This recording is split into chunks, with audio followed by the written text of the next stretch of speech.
Welcome to Inspired Chi Radio with your hosts AJ Johnzak and Tracy Sanjanetti. In this program, we explore what makes you a powerful soul by learning to connect with your guides and master your own energy. It's time once and for all to get rid of the obstacles in your life that are keeping you from being the true soul you are meant to be. Now, here are your hosts, Tracy and AJ. Hello, and welcome to Inspired Chi Radio, the place to start your week inspired. My name is AJ Johnzak. And I'm Tracy Sanjanetti. And together we are Inspired Chi. And we are thrilled and excited to introduce you to tonight's guest. This is significant for us. This is a topic we've wanted to discuss, and it's a hometown group, which is even more exciting. Tracy, do you want to introduce the group since you found this for me and you know I wanted this? Well, I can't take the credit. My mother found this for us. So shout out to Terry Sanjanetti. But tonight we have John Levy, the founder of Old City Paranormal, who's going to be joining us to tell his story and how he had gotten into the journey of Philadelphia police officer, moving into his own paranormal group that do investigations for the local area and beyond, and have a lot to do with a lot of nonprofits in the area. You know, doing this, taking the logic of a police officer and applying it to the paranormal and taking it back to serve the community. And I love that combination of both the science and the spiritual, both the, debunking what we might think we're seeing from a cop standpoint of, now here's the investigative trail. So, John, welcome. We're really very, very excited to have you. Hey, thank you for having me. You're very welcome. And as always, we like to hear how you got started on this journey. You woke up one day or you were on the beat one day and you said, I think I want to go take my investigations in a different direction. How did that come about? So it's an interesting story, especially how I got involved with doing a lot of the talk shows and news stations and whatnot. So everybody has that the interest in the paranormal, ghost hunting. Is it really real? You're thrill seekers. So I like it because it fulfills my quest for, is the paranormal real? And I found it to be real, really real. Now, when I was in patrol, it was in the summertime. My parents have a place down the shore, and where I work and where my mom lived, it bordered. So I want to use my mom's restroom and check on the house. So, I go upstairs, and with nobody home, laughingly, I leave the door open, which you don't do when you go to the bathroom. But my grandfather's room was right next door to the bathroom, and out the corner of my eye, I see my grandfather pass. And it didn't startle me as a scared kind of way, but I knew it was him. And, I called my mom down the shore. Now, my family's Polish by ethnicity, and we called my grandfather Josh. So, I told my mom what happened, and she was kind of laughing. I was like, well, this isn't funny. It kind of got me a little bit here. So she said, I felt your grandfather's presence in the house. So, yeah, that kind of really got me going. And at that point in time, I was just in the beginning phases of getting into the paranormal field. How old were you at the time? What you're describing to me sounds like clairvoyance. Being able to not only feel that presence, but see that. And a lot of times we see people who have that in childhood, but then dismiss it with their logic as they grow. And then it seems to come back a little bit later. So I'm curious when that occurred for you. So I was probably maybe in my mid-20s. Late 20s, because I got on the police department when I was 25. So I would probably say my late 20s. And had you had a strong connection with your grandfather when he was alive? Well, my mom was a single parent when I was growing up, so my grandfather would pick my brother and I up from school a lot. I used to go to St. Albert's Parish, or now it's Our Lady Help of Port Richmond. He would pick us up. He would, and when I was a kid, he'd come up. My friends would say, "Hey, your grandpop's here," and give me some pennies. Back in the day when recess, you would have penny fishes and licorices and stuff like that. So he was a big part of my life, And I think that's significant, and that's what we find when clients come to us. They're trying to connect with somebody that was significant at particular times of their lives. And certainly, hey, you got two single moms here, so we get that. And you're always looking for some of the elders in the family to kind of look after the kids. So that's pretty significant. Have you since been visited by him? No. I used to have a lot of dreams. I mean, people do say you get visited in your dreams. Somewhere in time, I think I had closure. So I haven't seen him since then. Well, and they play a role. They come and they do their thing. And maybe that was just enough to spark your curiosity and say, there's something to this. And the message was brought to me by somebody I trusted. Yep. In a safe way. In a safe way. Receive that. Yeah. It's so interesting. So then, you move from your bathroom and start meeting other people. What was that conversation like? Did you share that information with other cops on the force, and did you find that they were going, listen, we see everything on the job. That doesn't surprise me. Or John's lost his mind. Or John's lost his mind. Yeah. Well, it's funny because it first started. I always got my stuff. I got my what's broken at work all the time. Well, you said you had family that were police officers, and you have to have thick skin as a police officer. So I mean, we really got my stones broken. And the first time that story got out about my grandfather, our captain, Michael Cram, who's now an inspector in the police department, he was doing a ride along with a gentleman, I think from the Daily News. And there was a warehouse that, what I believe it was told, that was part of a Revolutionary War hospital, if I'm not mistaken, off of Germantown and Girard.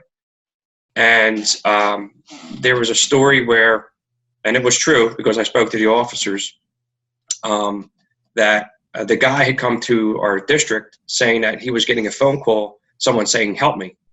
So he came to our district, and officers went to that location, and there was nobody there. The building was totally secure. But with that, my story came because then he contacted Stephanie Farr from the Daily News, and that's where I first broke with the story with my grandfather, and that's how it got out into the public. And that's when we really started to kick things off with Old City Paranormal. How long has the group been in existence now? 10 years. So, Well, I was actually, I started with another group in Delaware County, and I'm kind of an innovator. So I was coming up with different ideas. And a lot of people do this. It's nonprofit. We don't ask for no money. And I was coming up with different ways on how to, raise money for our equipment, replace equipment, fix equipment. And, my ideas weren't being met. So I kind of felt like that stepchild. So, I also tried to get my old partner at the time, Steve Rotundi, who actually started Old City Paranormal with me. And, look like you know that name. I do know that name. Continue. Yeah. He was my tattoo artist, good friend of mine. And I asked him to be a part of this group, and they said we weren't taking anybody at this time. Lo and behold, the next investigation we went to, they brought a new person and introduced that person. So needless to say, that's when I left them. And we started Old City Paranormal, and some of the stories that I explained to you guys already. And we hit the ground running, and we haven't looked back. So it's been very pleasurable and at the same time rewarding to not only us, but to people in the community as well. Well, and a little bit later in the show, we're going to specifically ask you about membership and what events you have coming up. But for right now, I would like to, and again, for folks who are listening, if you're not aware of where we are coming from, we're all based in the Philadelphia area. So Philadelphia, of course, very historic. Of course, we think it's the center of the universe. Anybody from Philly would say, everything happens here. But we live in such an historic area between historic Philadelphia and Fort Mifflin and Valley Forge and on and on and on and on and on. So there's no end to the number of opportunities of places that you have investigated, I'm sure. And but each investigation, I would think, has its own different kind of energy. So I'm curious, when you go into a site, and we were speaking a little bit about this ahead of the show, and you're being asked to investigate something. You're going in with your team and your equipment and a little bit of a background story. Are you able to, when you go into the location, sense instinctively if it is a good presence or a not so positive presence? And what has been your experience in that intuitive state when you enter any job? I actually don't have any kind of psychic ability except what you guys have mentioned about seeing my grandfather.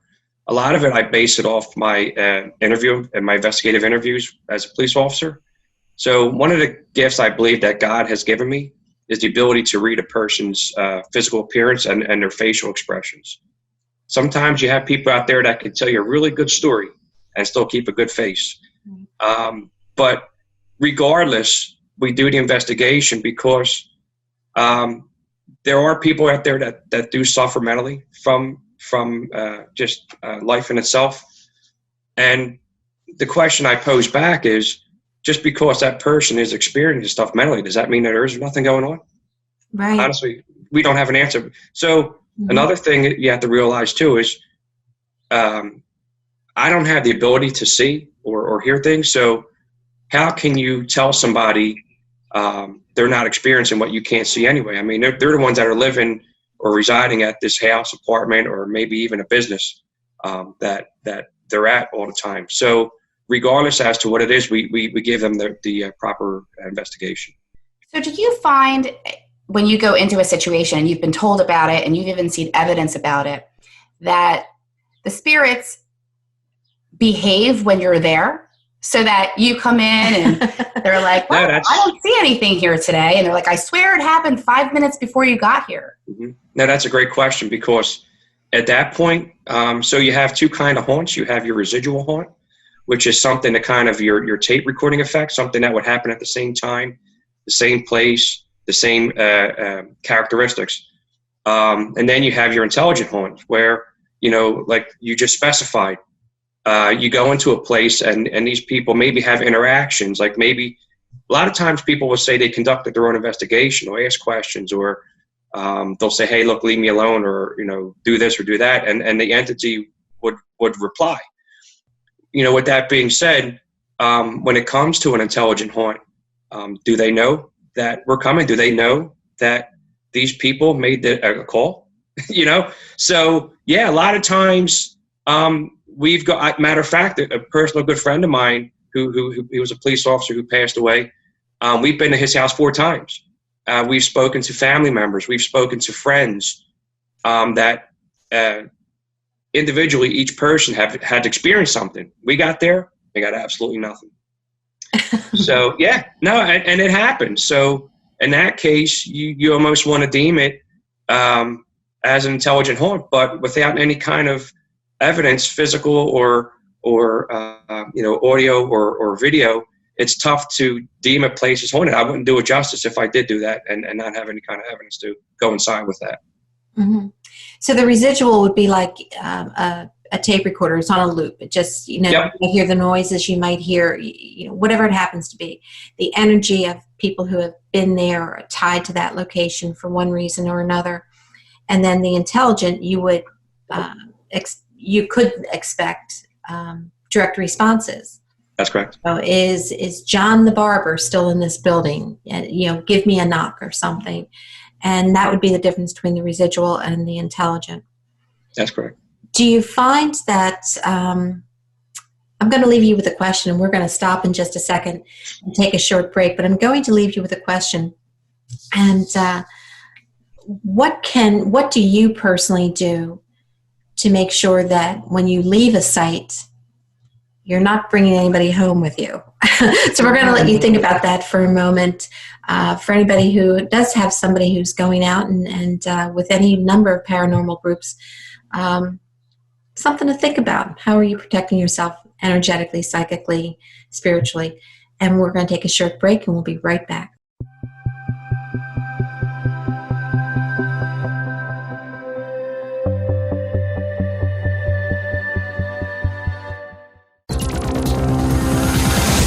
It's your world. Motivate, change, succeed. VoiceAmericaEmpowerment.com. Are you looking for life's answers? How about the meaning of true self? Can you really be a better person overnight?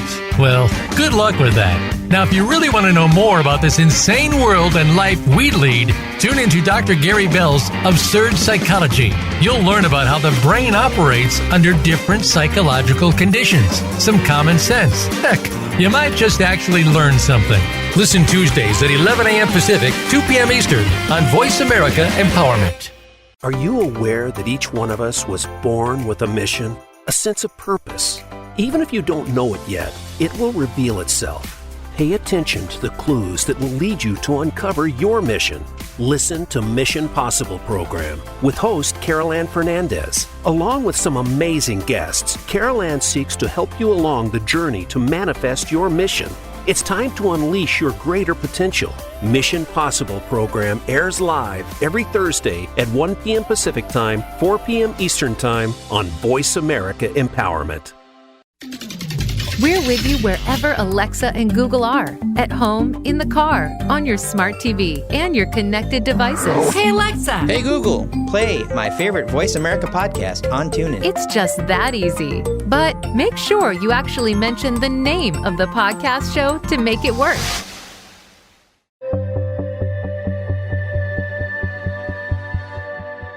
This is Inspired Chi Radio. To reach the program today, please call 1-888-346-9141. That's 1-888-346-9141. Or send an email to yourtruechi@gmail.com. Now, back to AJ and Tracy. And welcome back to Inspired Chi Radio. Along with Tracy and myself, we have John Levy of Old City Paranormal with us. This is a fascinating conversation, and we're going to get right back into it.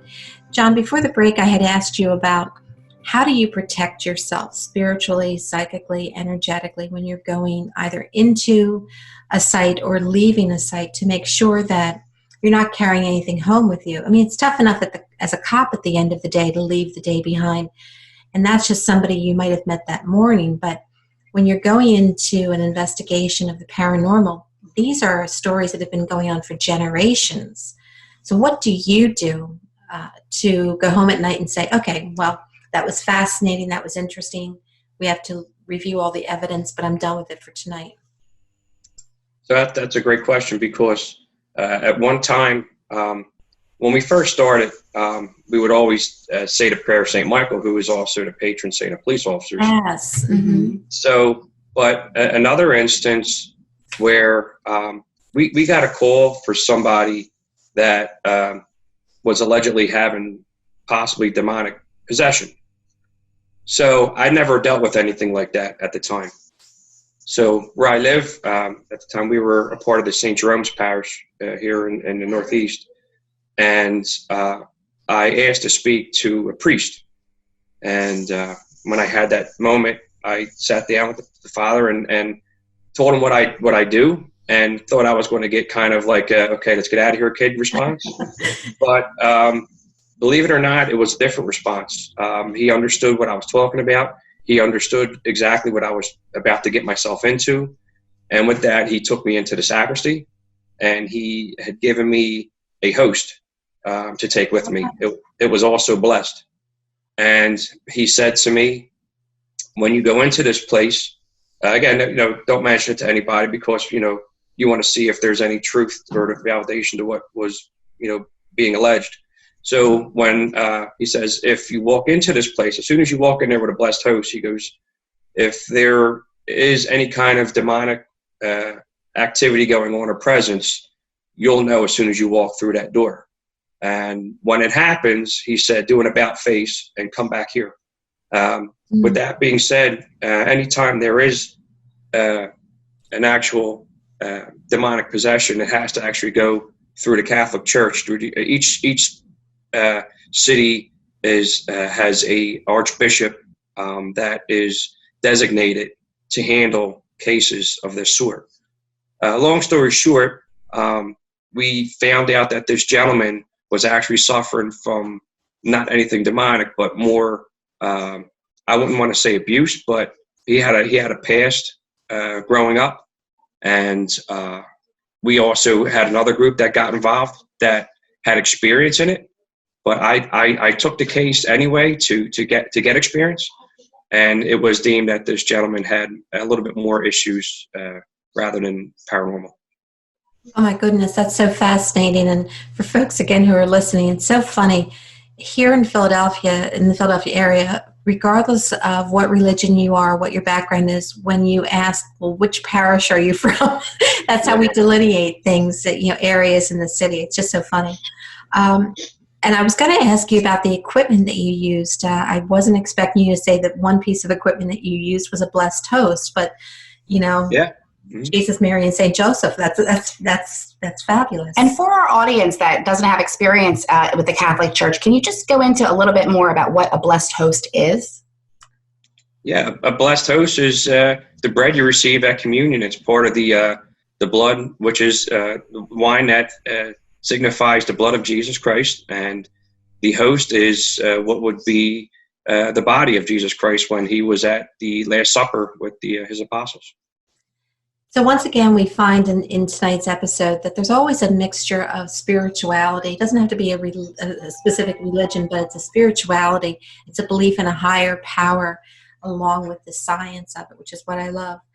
And I talk about the science of it, and I'd like to just spend a moment or two speaking about some of the equipment that you use, whether it's an EMF reader, whether it's spirit boxes, whether, whatever.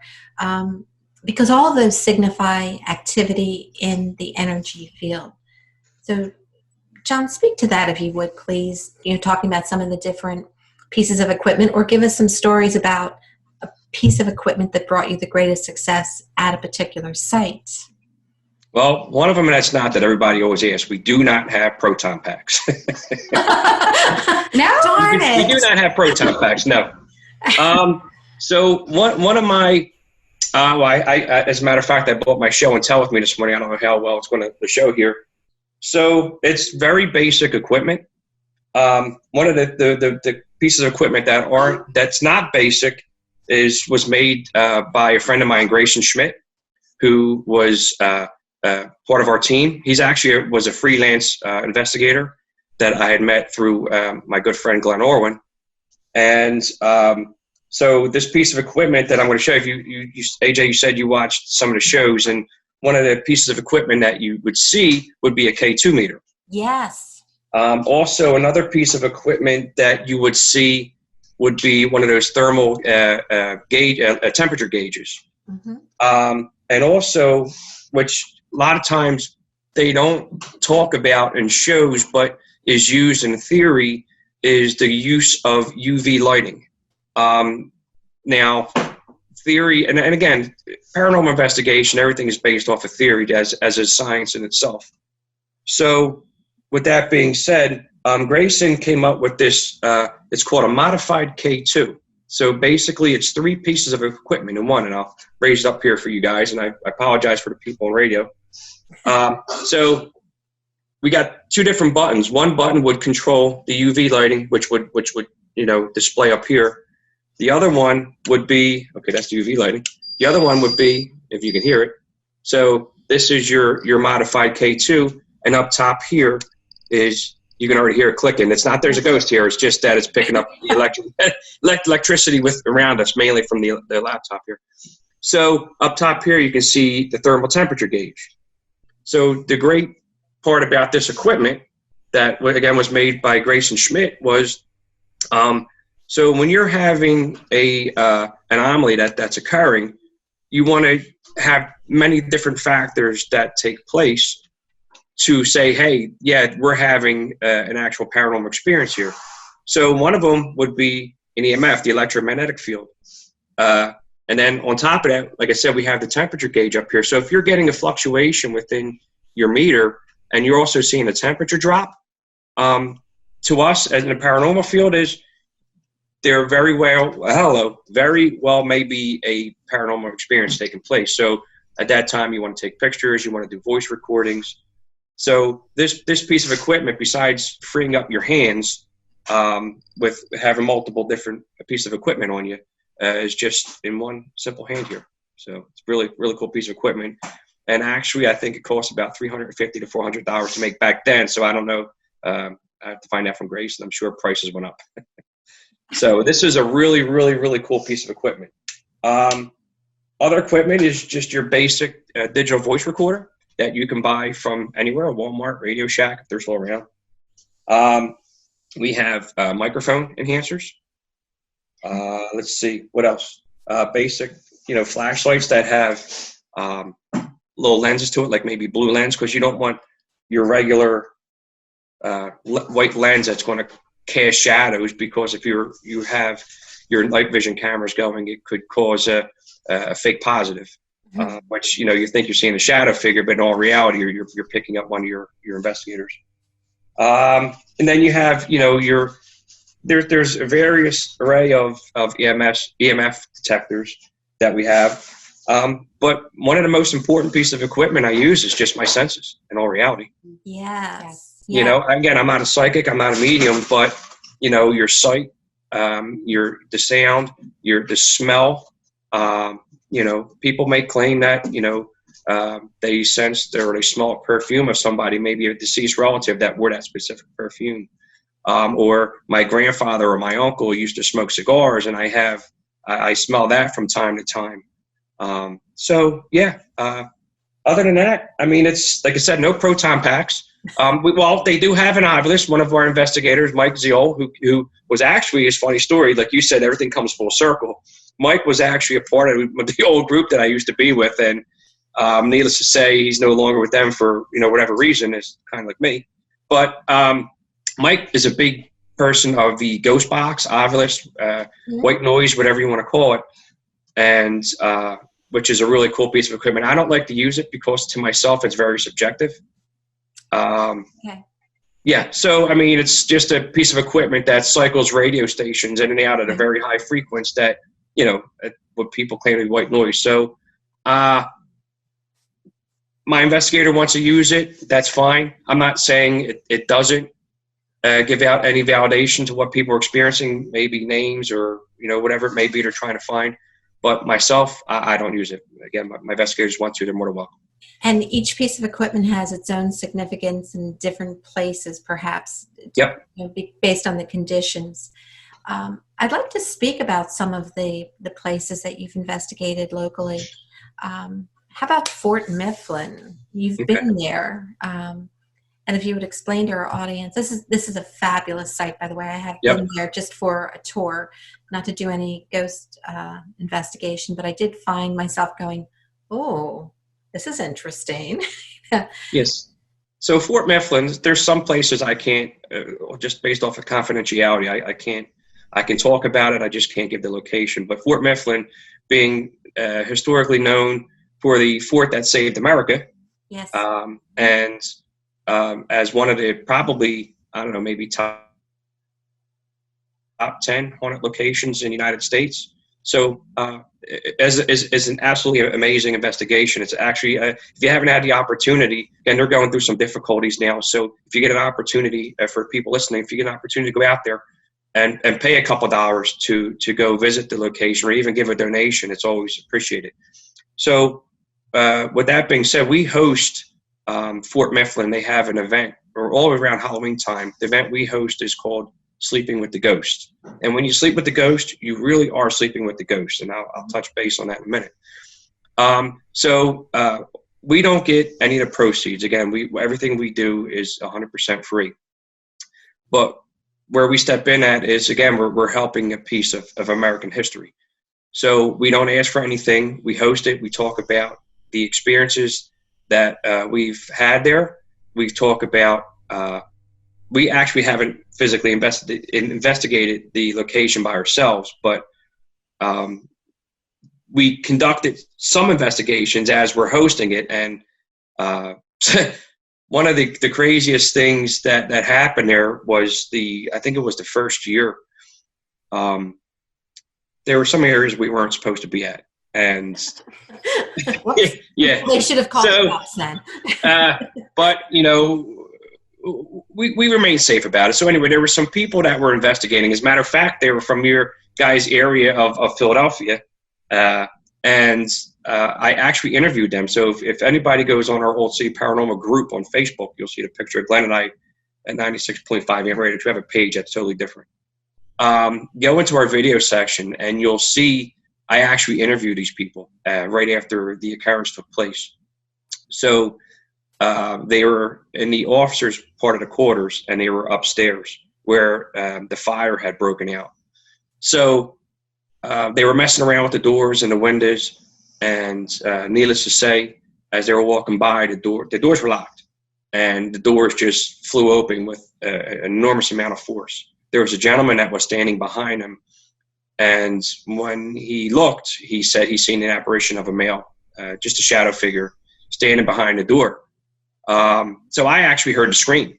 Glenn was downstairs investigating with another couple, and he thought somebody had fallen through the ceiling through up there. So Glenn comes outside, and again, I'm watching from a distance, and they explained to Glenn what happened. So I went over there and interviewed him. And again, you'll see the interview. So there was a gentleman there that was brought to my attention who was a total skeptic. He came all the way from Washington, not DC, Washington State, to come to this event, just to show people how much people really look into this. So, but again, we'll talk about that when we come back. John, I can't wait to hear the rest of that. We just have to take a quick pause for commercial and get right back into that story. Please stay with us.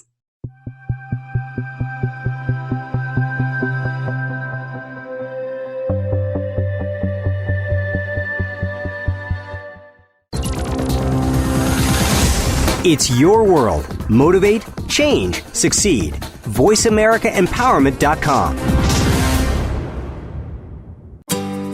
Being Here with Ariel and Shia Kane is an ordinary person's guide to modern-day enlightenment.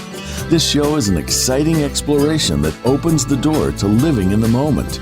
Don't miss Being Here. Tune in every Wednesday at 9 a.m. Pacific Time, 12 p.m. Eastern Time, with award-winning authors Ariel and Shia Kane, right here on the Empowerment Channel. Are you finding your frequency? It can be described as that space between failure and success. It's the future of digital media. It's finding your voice. It's engaging topics, content, and ideas.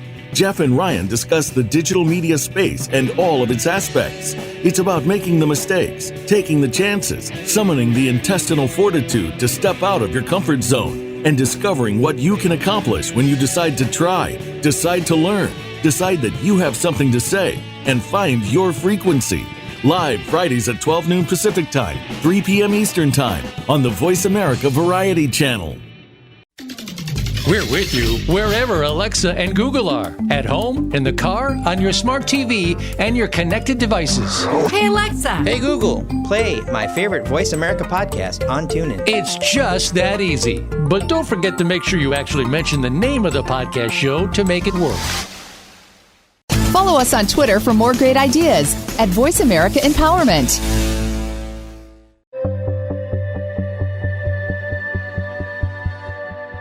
This is Inspired Chi Radio. To reach the program today, please call 1-888-346-9141.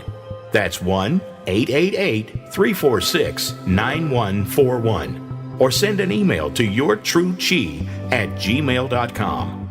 Now, back to AJ and Tracy. Welcome back to Inspired Chi Radio. This is Tracy and AJ, and we have with us John Levy, founder of Old City Paranormal, and we are mid-story about an occurrence that happened in Fort Mifflin. So if you're catching this at the end, please catch the replay. John, continue.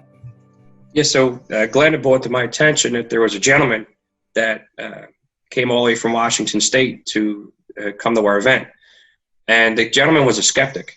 So I went over, and again, he's on the interview as well, and I said, so what happened? He goes, I saw what happened. I want to see if you guys kind of triggered something, if this was a setup, so forth. So when he goes, explains how he went around back, he checked the doors for wind tunnels. Even the doors back there were, I believe, if I'm not mistaken, they were locked.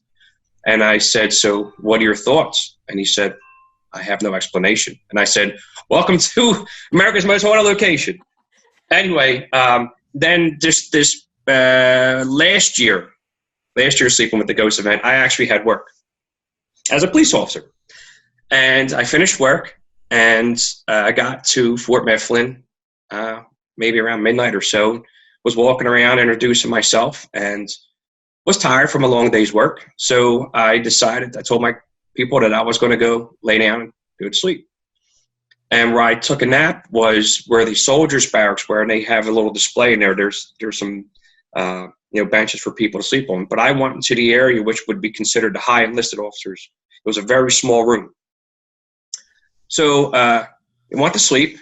And again, I was also in the military. So the experience that I had signified to me that I was being woken up to go stand watch. And what happened was the door was shut. And AJ, you said you've been in Fort Mifflin before, so you know how the handles they have in there. They're very old, push down, metal piece pops up, very distinctive sounds. Yes.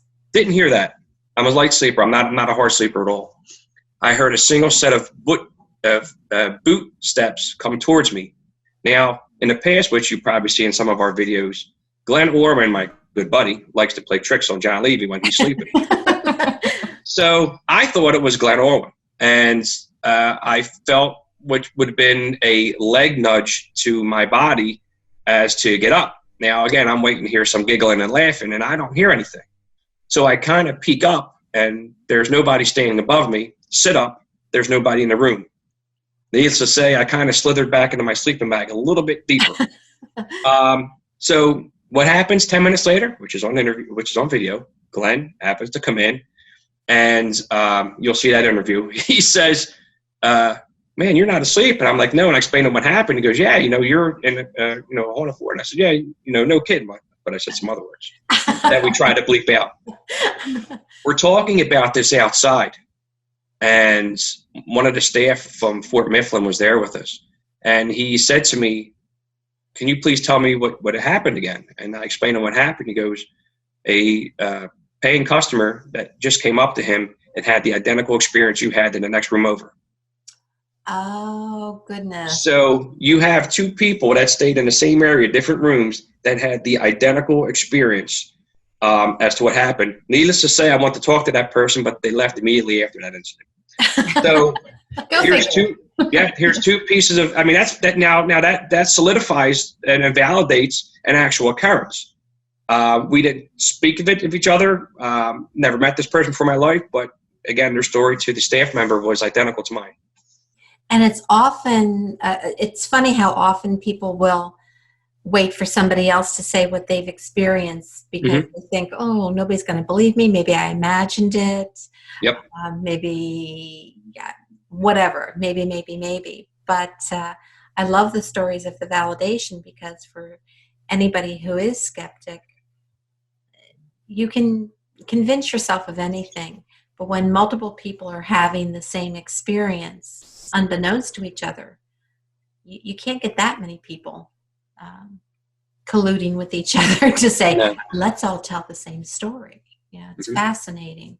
And energy. And everything is energy. Yeah, there's nothing negative in Fort Mifflin. I can honestly say we've never experienced, nor have I ever had any previous guest or any stories that were given to the staff of anything negative. To me, now what happened there, could it have been an intelligent haunt? Could it have been a residual haunt? I don't know because, I don't know. I more feel towards intelligent because it was actually interacting and touching another person. So that would be my best guess on that. But one of the other places besides Fort Mifflin, who isn't even out there in the spectrum of most haunted locations to the world, but to Old City Paranormal, we investigated a old nursing school in North Philadelphia, and that's basically all the name I can give you. Yeah. I saw that one. Yep. Yes, we will post that. Yeah. So So our narcotics unit used to do investigations out of there. We used to do surveillance because of the area, and one of the narcotics officers told me, he's like, wow, that place is really haunted. I said, well, what happened? He goes, nothing. It's weird.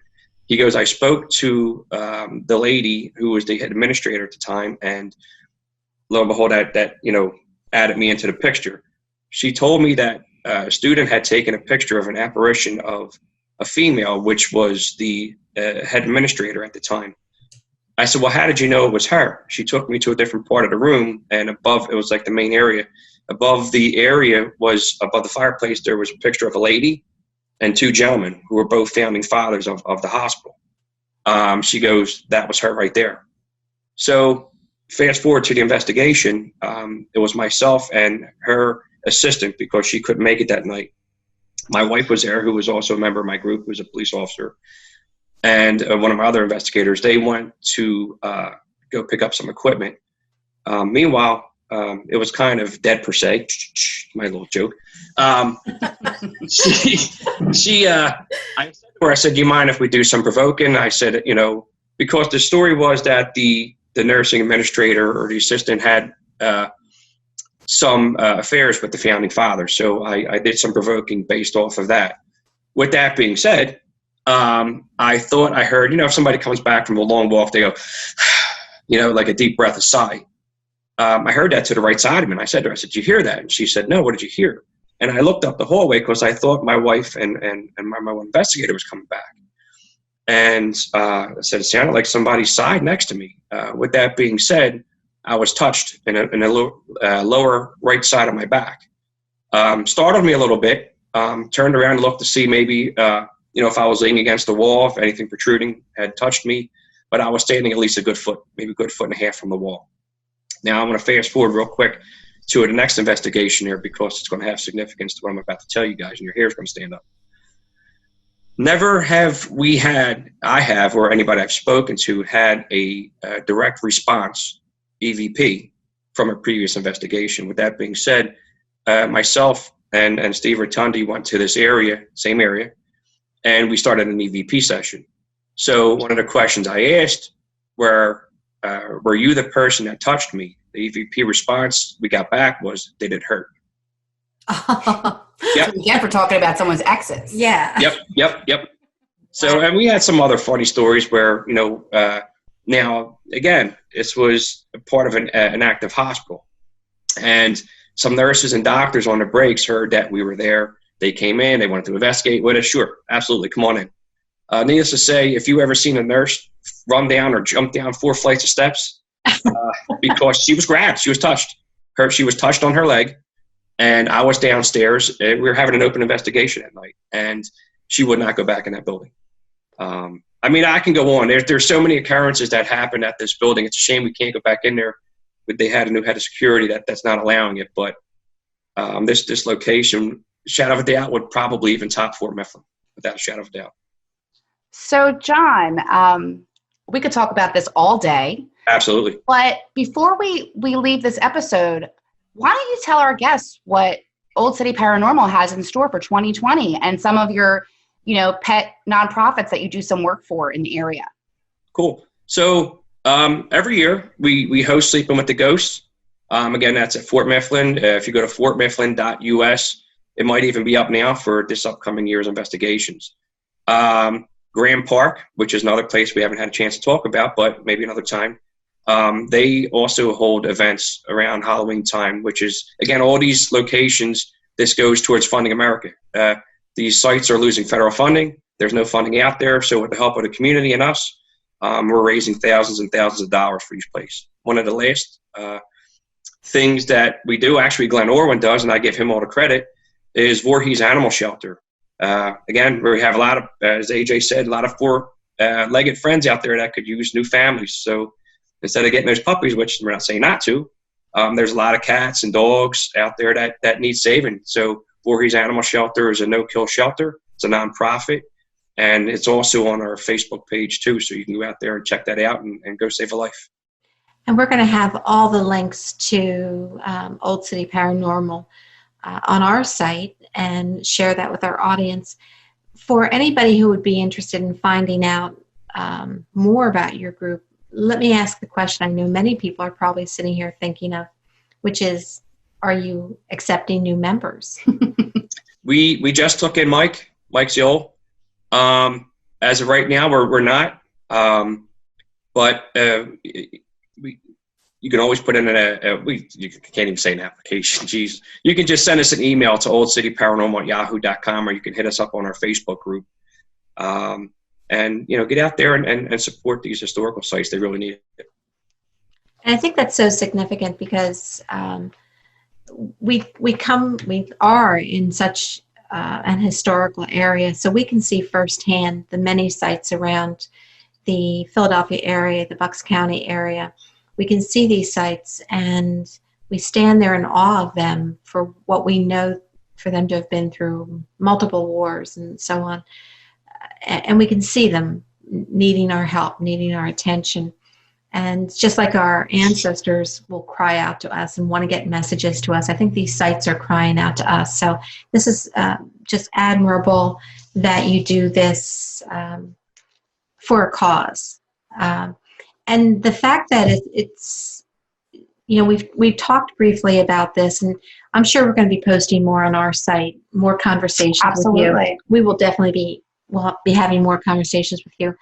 But as a police officer and as a paranormal investigator, it's important for you to bring closure to people. And that word may be overused, but being able to give people some kind of comfort or sense of tie to something greater than themselves. As we have just a couple minutes left, John, speak about that as an investigator, as a cop, what that does for you and why that's so important. So as a police officer, we know that the world in itself is going through a tough time. There is a war on police, and and the community is going through turmoil. I mean, there's killings left and right, whether it's in Philadelphia or Chicago or whatever. With that being said, on the police aspect of it, community policing is more needed more than ever before. I'm getting ready to do a PowerPoint presentation on community policing.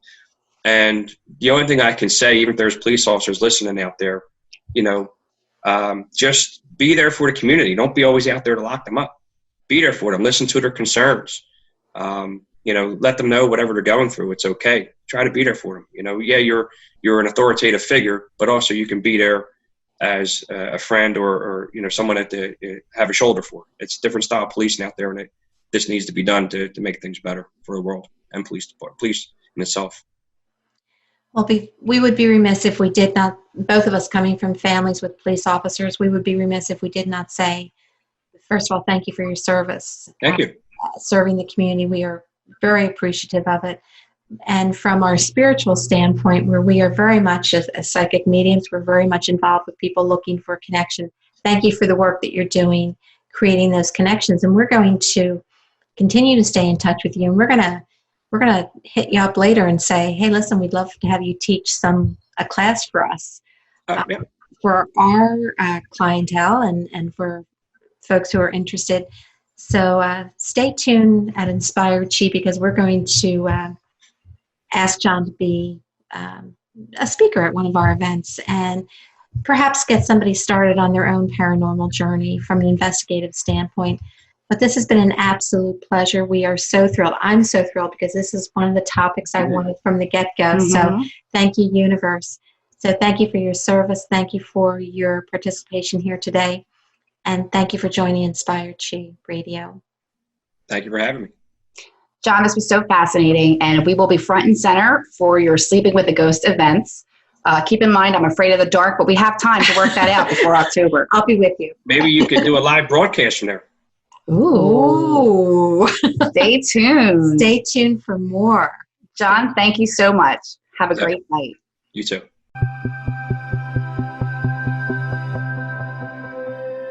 Thank you so much for listening this week to Inspired Chi Radio. Be sure to join your host, Tracy Sanjaniti and AJ Johnsack, for another edition next Monday at 4 p.m. Pacific Time and 7 p.m. Eastern Time on the Voice America Empowerment Channel. Stay inspired.